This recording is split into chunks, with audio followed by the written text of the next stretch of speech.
This is the Three Blue Ducks Brisbane restaurant, located in the W Hotel overlooking the Brisbane River.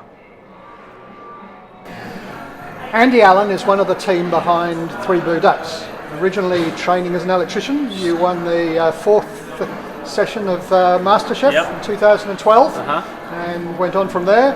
And you met the guys at Three Blue Ducks, I think, at MasterChef as well. Yeah, correct. Yeah. And after working at a pop-up in Falls Creek, you became a co-owner with Three Blue Ducks at Rosebery. Yep, okay. Done your research. Well done. And welcome to Gomeo. Thank you. Thank you, Andy. Three Blue Ducks has four very different venues with Rosebery, Bondi, Byron Bay and Brisbane. What's the basic philosophy behind the Three Blue Ducks operation? We've always wanted to have an element of fun. I mean, when the guys first started the business 9 years ago now, it was a 20-seater cafe, and there was only the three of them that worked in it. That was it. No other employees. They do the dishes, they do the food, they do the coffee, absolutely everything. So that for them was the first sort of start of like having a lot of fun in the industry. It then expanded. We went across the other side and did now expanded it to 56 seats, and it just sort of grew from there. You talked about the pop-up in Falls Creek. Again, an element of fun. We'd either cook in the night and go snowboarding in the day, or vice versa. So every element has to have a bit of fun about it. Obviously, the business has evolved since then, but that's really the core of it. Okay. But they are very different businesses, is that correct? And so the overall thing is about fun, but also with food. Yeah, definitely. It always revolves around food. We all love to eat and breathe it. But I think also we've never set out to create like a cookie cutter model and just do it same thing here, same thing here, same thing here. And that's evident, as you say, all of the venues are vastly different. Same philosophy on food, although not many dishes sort of cross over on the menus. I'd say probably 5% maybe are on two venues, and that's it, because we know that we want to challenge ourselves. B, the produce is different in the restaurants, in the restaurants from Sydney to up to Brisbane. And as I said, we want diners to be able to visit each four venues and have a different experience. And what are the challenges of running multi-site operations? Obviously we've got four sites. They span from Sydney right up to Brisbane, so that's a challenge in itself. I look after the Rosebery one and the Brisbane one, and actually, speaking of that, that's kind of the best thing and the smartest thing that we've done. We've had the three chefs, Mark, Darren and myself. We've sort of split up and we each take responsibility for the venues. So I do Brisbane and I do Rosebery. Mark does Bronte and he's doing the new one down in Melbourne when that starts. And then Daz does Byron, and Byron's a bit of a beast, as we all know. So. It's a very large one. Yeah, it is. And that includes the farm as well. Exactly. Yes. Okay. And how do you maintain consistency across the venues? It's our biggest challenge, to be honest, as the chefs, to maintain consistency food-wise, but then also service-wise as well. We can't be in every restaurant at the same time, and we feel that. So it's about training the guys that we do have in those really high positions, and they're kind of, we feel like if we make them feel like it's their own, then that's going to filter down to the staff below. So. And obviously with the very different venues, do you have a model for growth, or do you just see something and decide, well, that's what we want to do? We don't have a model for growth. Like the only sort of must do is that it has to be different. We will grow and we'll continue to grow because that's what we want to do. We're six guys that are really eager and hungry to do really great things in the industry.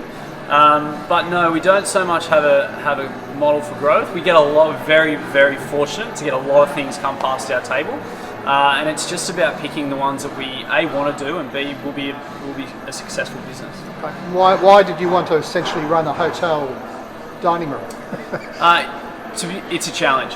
Yeah, we saw an opportunity in Brisbane. We opened 14 months ago now, and we saw a real opportunity in the Brisbane market to be able to have a bit of a footprint there. We've been really lucky in that people from Brisbane have previously travelled down to the farm. So we kind of like were known up here as well. And that really made sense for us to, venture up 2 hours from the farm and have a crack. How does the day-to-day running differ from MasterChef? Look, the day-to-day running differs from MasterChef. Look, MasterChef was very intense, but it was a different type of intense. It was really a personal challenge, whereas the challenge for me is not just to be successful for myself, but be successful for all of our staff too. We're touching on 250 employees across the 4 venues.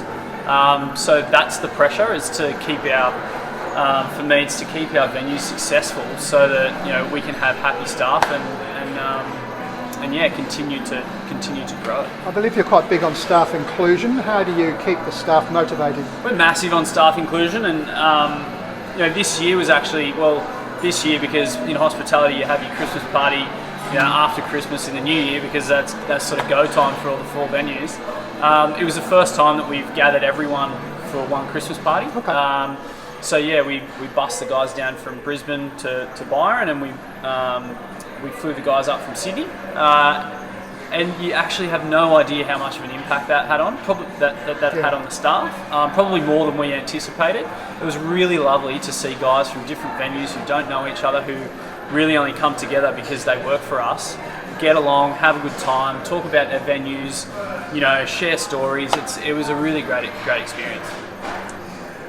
You obviously, yourself, but also the organisation has a lot of passion about what it does. Now, passion is great, but it doesn't necessarily pay the bills. How do you balance passion with the commercial realities of running in a particularly difficult market? Yeah, that's probably the biggest challenge at the moment. As I said, we're all 6 very eager guys, and for us, we're kind of, right now, we're doing it for each other. We're doing it for our staff, but at the core, we're doing it for each other because we know how hard these times are. This is the middle of winter. I know it doesn't seem like it in Brisbane, but even down at the farm, like it's been a pretty slow winter. Like not just at the farm, but all throughout Byron. And then you go down to Sydney, and that we feel the effect more down in Sydney. Yeah. So we're really right now, we're doing it for each other at the top.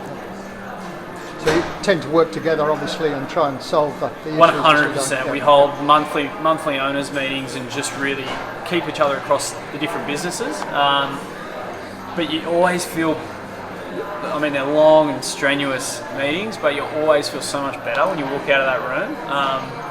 Just because all 6 of us, we carry the same values, the same passion, the same goals, and you just kind of feel like you've got a bit of a resurgence of energy and passion again. We don't lose it that much, but we always sort of walk out feeling a lot better. And Three Blue Ducks is also quite big on sustainability. Yep. You obviously, with the farm, you're able to recycle some stuff and so forth, and that's also part of your community involvement. Yep. How important is that to the operation? Hugely. Sustainability is hugely important. We're not out there sort of making a racket about doing it, but we do it because all 6 of us, that's how we live our lives at home. It started in Bronte, where we had 3 chickens, and we had a little kitchen garden out the back. Yep. That's how it all really began. From there we started composting out the back. As the venue got bigger, we separating all of our green waste into pail buckets, and then it gets taken around to Bronte Public School, where it gets composted every day. So that's where it all began. And now, I look at this hotel, for instance. We've actually got as close to a closed loop system as possible.